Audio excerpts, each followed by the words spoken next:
what's up? My name's Kelsey and welcome back to my channel, Ruffalo Reads. So today I have my July wrap up for you. So I'm going to go through all the books I read in July and what I rated them, what genre they were. So let's just get into it. So firstly, I read 14 books in July, which was amazing for me. So I'm filming this on July 31st, so the last day of July. So I'm 70% of the way into a book. So I know I'm going to finish that, and 60% of the way into the physical book that I'm reading. So I am including those. However, I'm not going to give like a final star rating for those ones because I haven't finished them yet. All right, so of those 14 books, the genres I read were all romance. So some were dark, some were traditionally published, some were Audible originals, Audible only, and then some were indie published. Star ratings, I have 6 5-star reads, 4 3.5-star reads, and 3 3-star reads. And again, this isn't including the last 2 books that I have yet to finish. So without further ado, let's get into the actual books. All right, so first book I read this month was Lotus by Jennifer Hartman. I love this one. I gave this one 5 stars. This was a childhood friends to lovers with like a dark twist. This follows Oliver, Lynch, and Sydney from when they're children to now in the present when they're adults. So Oliver actually gets kidnapped when they're young children and is held prisoner kind of for 20 years. And the guy that holds him prisoner he's not who you expect. You find it out towards the end, but he doesn't harm Oliver per se, but he does keep him away from the world and kind of tells him that the outside world is terrifying, his parents are dead, and there's like this basically kind of nuclear holocaust going on, which obviously is not the actual case. So the beginning of the book is when he is escaping and he's like, oh my God, what are all these things? What are all these cars? And Oliver Lynch is a character that I'll never forget or get out of my head. He is a hero that is so unique and special, and he deserves the world, and Sydney attempts to give that to him. So she always felt like a missing piece, and that missing piece was Oliver, or is Oliver. And when they come back together, it's a slow, gradual pace of him, you know, learning to be in the real world and her trying to be his friend while fighting these deep feelings and like attraction and everything, because he's like not like a newborn baby, but just so unique. He just doesn't know like what a phone is, what Siri is. He's just, you know, he's getting there, and she's helping him get there, and this is their love story, and I absolutely loved every second of it, and I highly recommend. And this is the second book I've read of Jennifer Hartman. I need to get into more of her backlist. I know June 1st is on my list. That one's gotten really good reviews I've seen. Yeah, I think the other one is like The Wrong Heart, so I want to read that one. I think I want to read June 1st before I read that one, but I do not own Lotus physically, but now that I've read it and loved it, I can't wait to buy it and add it to my shelf, add it to my collection with the other Jennifer Hartman that I have. And yeah. All right, so next I read Crime of Passion. I can't remember if it's Crime of Passion or Crimes of Passion, but either way, I'll put it up here on the screen. It is an Audible original, if I'm not mistaken, and it's by Jack Hartman. And I gave this one 3.5 stars, I guess kind of closer to 4. I don't know. This one was a short. I can't remember if it was a novella. Yeah, I can't remember if this is a novella or not. I feel like it was. So maybe that's why it didn't like hit as hard for me. I know people have loved this. Jess from Peace Love Books, I think, loved this. And I get it. It is really cute and sweet and everything. It just like wasn't my perfect book. But it was really fun to listen to. The narrator was great. So this is about 2 male podcasters that are kind of like, so they're true crime podcasters, but the one is more like analytical and the other one is more like feeling based. And so their fans kind of push them together into doing a podcast, at least an episode or something together, and their banter leads them to their love, and they're both African Americans. This is all about Black love and male. It's really cute, really sweet. It's a fast listen if you're into audiobooks, and I would recommend it. I mean, that's your kind of thing. I enjoyed it a lot. So yeah, I would recommend it if any of that sounds interesting to you. It was fun, it was good, it was easy. It just wasn't like my perfect read, and that's fine.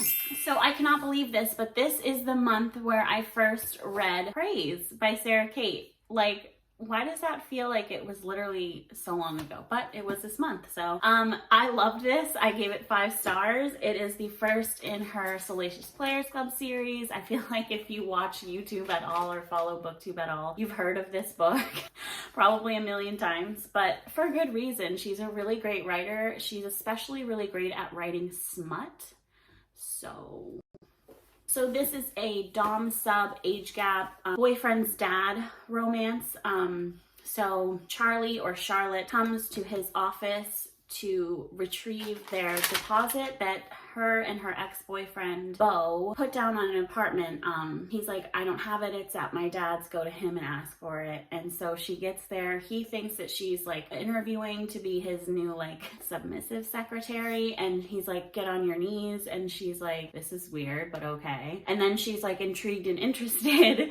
So he hires her, not for that, but just to be like a regular secretary. And it kind of, you know, tumbleweeds into that. And this was their story, and it was so great. I highly recommend if you like steam and smut and kinky shit, which I do, so I liked it. I don't know if I said, but that was 5 stars. I think I did, but it was definitely 5 stars. And then I don't know if I said also, so this is the first in the Salacious Players Club series, and Emerson in this, the dad, owns or is a co-owner of a sex club, a kink club, where it's like a safe space for people to explore their kinks. So that's the whole aspect of this whole series, and it's just so fun to read. Like, it's seriously such a good escape. So I'd highly recommend it. Okay, anyway. I was like on a freaking roll this month, I swear to God. So after Praise, I read It Ain't Me, Babe by Tilly Cole, and woo!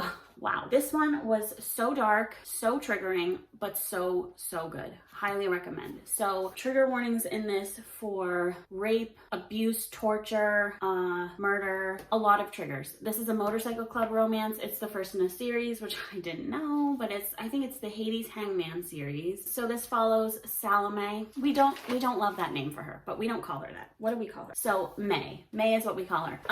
She grew up in a cult. This cult was, or is, brutal. Killed her sister. She escaped. She's getting like hunted down and trying to like harm her to bring her back. They treat the women in this cult horrendously bad. She escapes. She gets to a main road, and there's a woman. Thank God it was a woman, because I swear to God, if we got another attacking scene before we got to meet Styx, I was gonna lose it. But we didn't, thank God. So we made it through. This woman in this truck finds her on the side of the road. I think it's like late at night, and she's like, where are you going? And May's like, Salome, May, is like, you know, I don't know, just take me away from here. So she drives for a while and then sees, I think, like a house or sees like some sign of life, I guess. So she's like, okay, just let me out here. Like, this is far enough. And the woman in the truck is like, oh, you're one of those type of girls, and then like leaves her. And I'm like, wait, what? But I get it. She was dropping her outside of the Hades Hangman, or the motorcycle club house. So, and I forgot to say that when she escaped, she got badly injured by the fence. So they were like fenced in, badly injured by the fence on her leg. So once the woman drops her off, she's outside of the Hades Hangman, like motorcycle club, bar or whatever, where they live and drink and do everything that they do. They find her, and she, the next morning, like badly injured. They don't know if she's dead or not. So they have a doctor in their like group, and he assesses her. He says she's not dead. They kind of nurse her back to health. And Styx, he is the leader of the motorcycle club. And actually, when he was a child, he saw her through the fence when he was with his dad on one of their like hunting trips or something like that. So he recognized her immediately. She's like the girl with the wolf eyes. I don't know. That got a little repetitive and old, but I think it's just what connected them. So from childhood to now. Obviously, this book is very triggering. There's, like I said, there's lots of triggers, but it was just so beautiful. The way that they talk about the women too, it's a motorcycle club, it's not good. So just know that, and just like, not accept it, but just if you want to read this, don't hold that against them, because I think it's just their culture. But he does love and adore and honor and cherish her, like in their beautiful, perfect way. So I really loved this. I do want to get to the next book in the series, just don't know when that'll be. And I don't know if I said, again, this is 5 stars. So next I read Out of the Blue by Katherine Nolan, and I believe I saw this on Tori from A Novel Life's channel, and I was intrigued. I love the cover. And this is like a surfer romance, which I've never read before. So I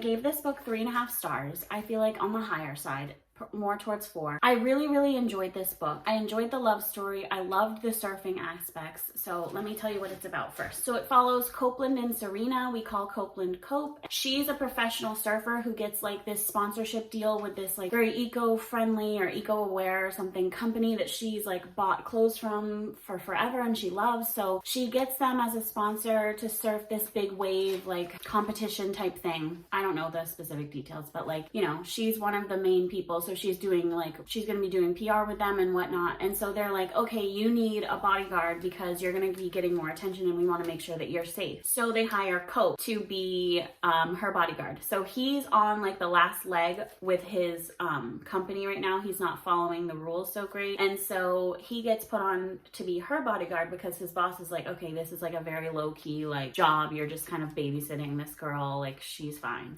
but make sure you follow the rules or, you know, you're done for. So as a turn of events, he is her husband.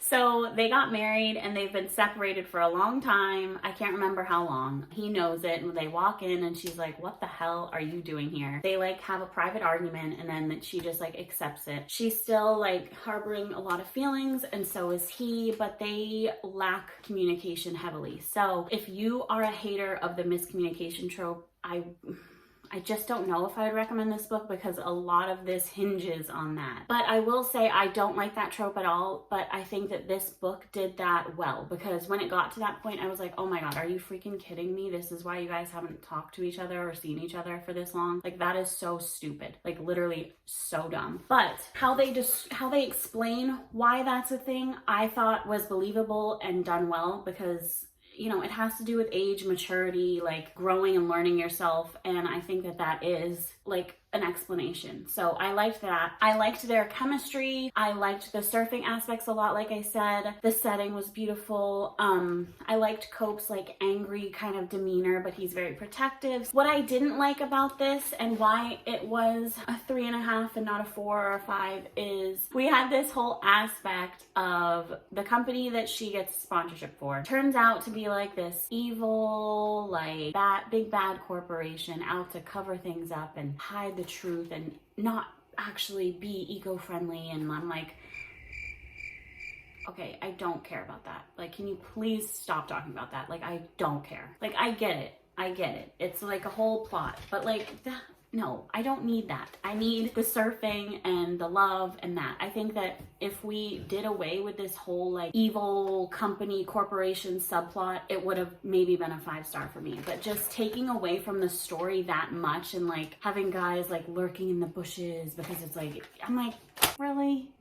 That was just stupid to me. But she was cool. She was like very outspoken and strong and like very much of a feminist. So I loved her character and his character. It's just that subplot, really, honestly, that just dragged it down for me. Next book I read or listened to was Below Zero by Hazelwood. So this was the 3rd book in her novella series, the Steminist novellas. This one followed Ian and Hannah. Ian was like this quiet, reserved, like virgin hero. He's a determined and smart scientist. He is working for NASA and she's boisterous and determined and she had to work to get to where she was. So she was not like just naturally smart. She had to really like apply herself once she found that passion within her for that type of science. So they get set up by a mutual friend, I guess, to like have an interview. She's instantly drawn to him, but she's not like the dating type. She's like a hit it and quit it. Like, I don't want the complications along with dating. And he's like, I'm not doing that. I want to date you. So this is their story. I gave this 3 stars. Sorry. I think if you like Hazelwood's writing, if you liked her other ones, you would probably like this and enjoy it well enough anyway. I listened to it on audio, so it's very quick for me. But I have 3 qualms with this book. 1. He compares her tits to the hills on Mars during a sexual encounter. For me, I was like, excuse me, what? And she has little titties and he's comparing her tits to hills on Mars. And I'm just like, what is happening right now? Like, what is going on? So I was not a fan of that. So number 2, okay, he compares her, like his feelings for her to like finding his lost keys. was a no for me. And then finally, so again, another sexual encounter moment. I feel like Allie Hazelwood, like, oh, she's not great at writing steam. I'm sorry. He's licking and lapping at her belly button. And I'm just like, why? Why are we doing this? I just don't like it. I don't want to read that. I just was like, okay, I gotta pause. I gotta walk around for a minute and then we can get back to listening because that just was not it. So read this if you like Allie Hazelwood. Know those things may be going in and have a fun time with it. It's really quick, so listen to the audio. I wouldn't read it physically, but you do you. Next book on my list was 5 stars. And this was a recommendation from Jess from Peace Love Books, and that was Parallel by Elle O'Rourke or Elizabeth O'Rourke. So this was like a time travel, like amnesia type of romance, a little bit of a, I don't know, fantasy aspect, I guess, kind of, because of the time travel. It's also like a suspense mystery aspect. So this follows Quinn and Nick. So Quinn has the ability to time travel, but she doesn't necessarily know that she does. She thinks she's having these dreams where she travels to alternate life kind of with this man named Nick, and he's like her soulmate. They're like so connected in every way, and everything about life with him is just basically perfect. So in her life, in her current life, like where we are at reading, it's difficult to explain, but she's with this man named Jeff. Yeah, with this man named Jeff, engaged to be married. And she is like, there's a pit in her stomach. She's just like dreading it because she has these dreams where she's so in love with this other man named Nick, and it feels so real to her. And you find out that's because it is real. But so she has a few incidents where she faints and ends up in the hospital. Well, Nick is a doctor in this life where she is with Jeff, runs into Nick because he is her doctor. And then this, like, you know, cascades into this whole thing where her and Nick are trying to, like, you know, respect that they each have their respective, you know, partners or whatever. They're trying to respect that, but they feel this like pull towards each other. And he has not had dreams like she has, but he does have these like flashes and instances where he does feel that pull and that like recognition with this woman, Quinn. So this is their story. This ends on the biggest cliffhanger. I just was so like, wait, what? So it has this whole plot of like somebody's basically trying to keep her and Nick away from each other. We don't know who yet. I cannot wait to read the next book. It's called Intersect. I would highly recommend this. It was so freaking good. But just be prepared that you will have to probably read a few books because it does end on a cliffhanger. We don't get an HEA. And also there's like this eerie like thing going on with Nick and her. And I'm like, is he bad actually? Or like what? Like I need to know. So I'm excited. I'm really excited. And I would highly, highly recommend. This was 5 stars, obviously. Next book I read was another like amnesia romance, and that was Help Me Remember by Corinne Michaels. I gave this one 5 stars as well. I feel like I love the amnesia, like forgetting trope, I guess, in romances. Like, I don't know. There's something about it that just hits. This follows Brielle and Spencer. So in the beginning of the novel, Brielle has memory loss that's affecting the last 3 years of her life due to a traumatic event. So her brother was with her during this said event. I'm not going to say what it was, but her and her brother's BFFs, like best friends, help her try to regain her memory. But there is a pending court case going on during this book to where the lawyers and everybody has decided not to tell Brielle what happened, because if she's brought to the stand, they want her to be able to speak the truth and say what happened so that this man or woman or whatever can be brought to justice for what happened. So one of the friends from their childhood is actually her love, and we don't find that out until, well, we find that out pretty soon, but she doesn't find that out. He's slowly trying to like let her get there, but it's hard to watch a little bit. But this was just beautiful, and the mystery thrilling aspect was so good in my opinion. I don't know, I highly recommend. I really like this. This was my first Corinne Michaels, and I would recommend picking her up. Next book, I didn't think I was going to read this one because the other ones have just been not that great, and this one was the worst of them all.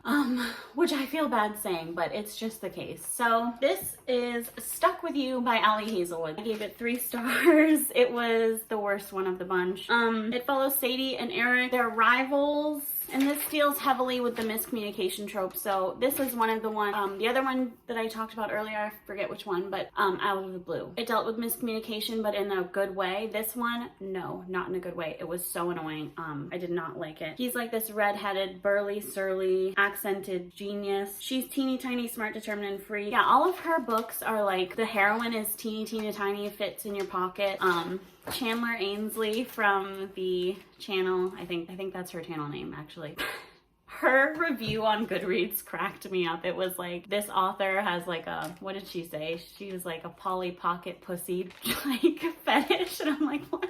Oh my god, that was so good. It had me dying. But she does. All of her heroes are huge, burly, surly men, and all of her women are like teeny tiny little babies. It wasn't great. I wouldn't recommend it really. But then I read another book this month called Out of the Blue, oddly. This one was really cute. I gave it 3 stars, and that's only because it is like a YA, so I didn't like fully connect with it like I would maybe like with an adult book, but I did really enjoy it. It was really cute. It was very queer, very body positive, inclusive.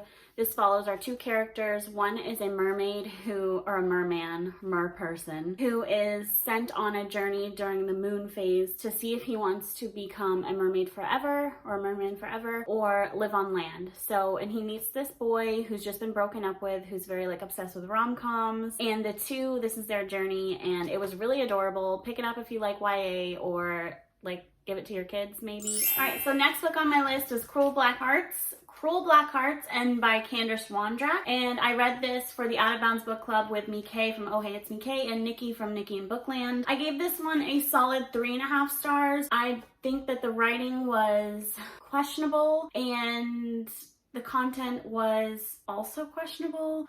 It was good. It ended on a cliffhanger. Again, another series. So I don't know if I'll continue on. I don't know if I'm curious enough to continue on. This follows our main character. God, I don't remember her name. But regardless, she has a condition where she has 2 different colored eyes, and the heroes fixate on that fact heavily in this. The heroes are serial killers, but they have this fascination and this draw to her. She is a journalist, like a half-assed journalist, like she's part-time. She writes her blog too because she's very obsessed with serial killers. There were aspects of this that I enjoyed, and then like upon watching the live show, aspects that I definitely missed on, like the fact of her roommate, like, I don't know. I can't spoil anything, but yeah, read this if you're okay with that whole vibe, because it was very dark, but it was like more so just dirty with like the smuttiness, and the sex scenes were just like one after the other, and it was just, whereas Sarah Kate can write like a sex scene where I'm like, oh my god, like this was like, oh my god, you know what I mean? So I don't know, it was okay. Pick it up if you want that. Next is Eyes on Me by Sarah Kate, and I literally cannot believe that I've read those all this month. Like, it just seems wild to me. But Eyes on Me by Sarah Kate, if you can't tell, I tabbed the shit out of this. I absolutely loved it. This is a voyeurism kink one, so it was very steamy, of course. This follows Garrett, I believe, right? This follows Garrett, who's another co-owner of the club, and his stepsister. So he stumbles upon, so he hasn't had sex in like 10 years because he's into voyeurism, he likes to watch. So he's like scrolling this like cam girl site, and he stumbles upon his stepsister, and he can't take his eyes off her. He requests a private room, but he doesn't show himself, and they kind of have this little encounter. She doesn't know it's him, so this one also kind of has miscommunication for that, but I loved this one so much. Their connection is so strong. Their love that they grow is beautiful. And I don't know, it's just a hot, fun time. Like, we love Garrett, and she was pretty awesome too. She was younger, but she was like feisty and sure of herself, and I don't know, she became like a star at the club too, though. Good for her. I loved it. It was so fun. All right, last 2 books are books that I'm finishing today. I will finish them today. So one of them is Give Me More by Sarah Kate, and this is following Hunter, Drake, and Isabel. Hunter and Isabel are married. Drake has been their longtime best friend. Hunter's more so than Isabel, but still, they enter into a sexual agreement because Hunter wants to watch Drake with his wife, and then this cascades into them all being involved, and wow.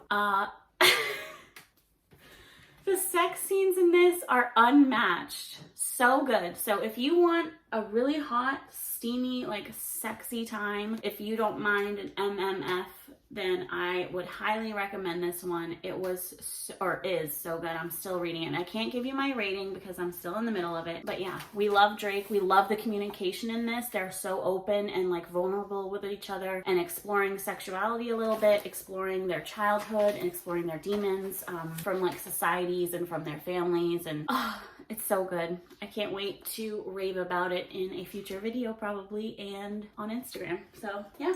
And then surprisingly to me, every summer after, I'm 70% of the way into this. I'm listening to it on audio while I'm reading it physically as well. And it's so good. It's so good. So this one is not like the other ones that I've talked about, which I feel like I've read a lot of like super steamy ones this month. But this one is a very, very sweet, romantic, friends to lovers. They had a separation that happened. I still don't know why yet, and I'm like dying to figure out. But they meet, and this is set in Canada, which I freaking love the setting of this. It's so cool.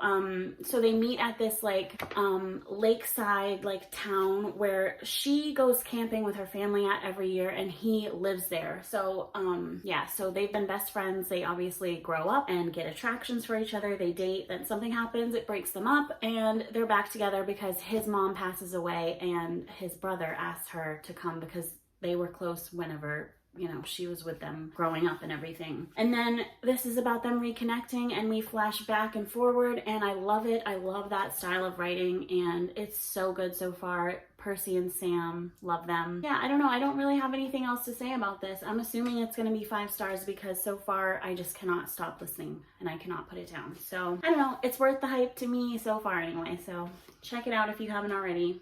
All right, guys, so that's it for my July wrap up. I keep wanting to say August. No, my July wrap up. Thanks so much for watching. Please let me know, have you read any of these books? Do you like them? Do you hate them? What books are you planning to read in August? I'd love to hear. Or what books did you read in July? And so that's it. Please like, comment, subscribe if you're new here, and I can't wait to see you in my next video.